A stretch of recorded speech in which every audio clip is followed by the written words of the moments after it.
આજરોજ મોરબી જિલ્લા કોર્ટ ખાતે હાઈકોર્ટના ન્યાયમૂર્તિ શ્રી BN વૈષ્ણવ સાહેબ દ્વારા અને આપણા યુનિટ જજ સાહેબ દ્વારા માનનીય ડિસ્ટ્રિક્ટ જજ શ્રી મૈડા સાહેબ દ્વારા મોરબી જિલ્લા કોર્ટ ખાતે સેન્ટ્રલ ફાઇલિંગ સેન્ટરનું ઓપનિંગ કરવામાં આવેલ છે, જેમાં આજરોજ ન્યાયમૂર્તિ હાજર રહેલ છે અને હળવદ મુકામે પણ આજરોજ ઓપનિંગ થઈ ગયું છે અને રાજકોટમાં સાંજે ઓપનિંગ થવાનું છે.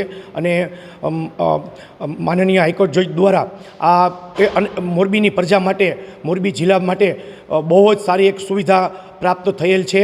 આ ફાઇલિંગ સેન્ટરથી હવે કોઈ પણ કોર્ટની અંદર, જિલ્લાની કોર્ટમાં કેસ દાખલ થશે તે એક જ જગ્યાએ દાખલ થશે અને તે વિવિધ કોર્ટોમાં એમના જે એક્સપર્ટ સ્ટાફ હોય એના દ્વારા જે તે કોર્ટમાં ફાઇલો પહોંચાડવામાં આવશે અને આનાથી ઝડપી કાનૂની પ્રક્રિયા ખૂબ જ સરળ અને ઝડપી બનશે અને આનો દરેક પ્રજાને લાભ મળશે.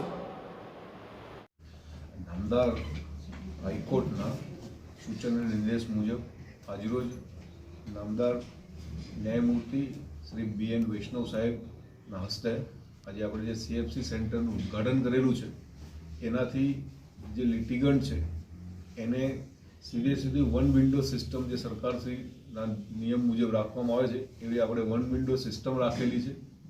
ત્યાં આગળ દરેક આપણી કોર્ટમાં જે કેસો દાખલ થશે એ બધા જ પ્રકારના કેસો એક જ જગ્યાએ એક જ બારી પર દાખલ થશે.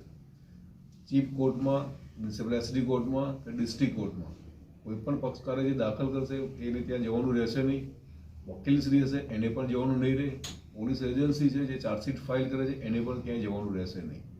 એના કારણે ડિસ્ટ્રીબ્યુશનની જે સિસ્ટમ છે, દરેક કોર્ટમાં જે કેસો આવે તે એનું ફાઇલિંગ અને એનું વહેંચણી જે છે એ વહેંચણી પર સુગમતા અને સરળતાથી થશે, જેના કારણે ન ફક્ત લિટિગન્ટ, વકીલ કે સ્ટાફ અને સ્ટાફને પણ ફાયદો થશે કે આપણા જે મેન સોર્સિસ છે એ માણસોનો પણ ઉપયોગ એના કારણે ઓછો થશે અને એવી રીતે ઘણો ફાયદો આપણને થશે.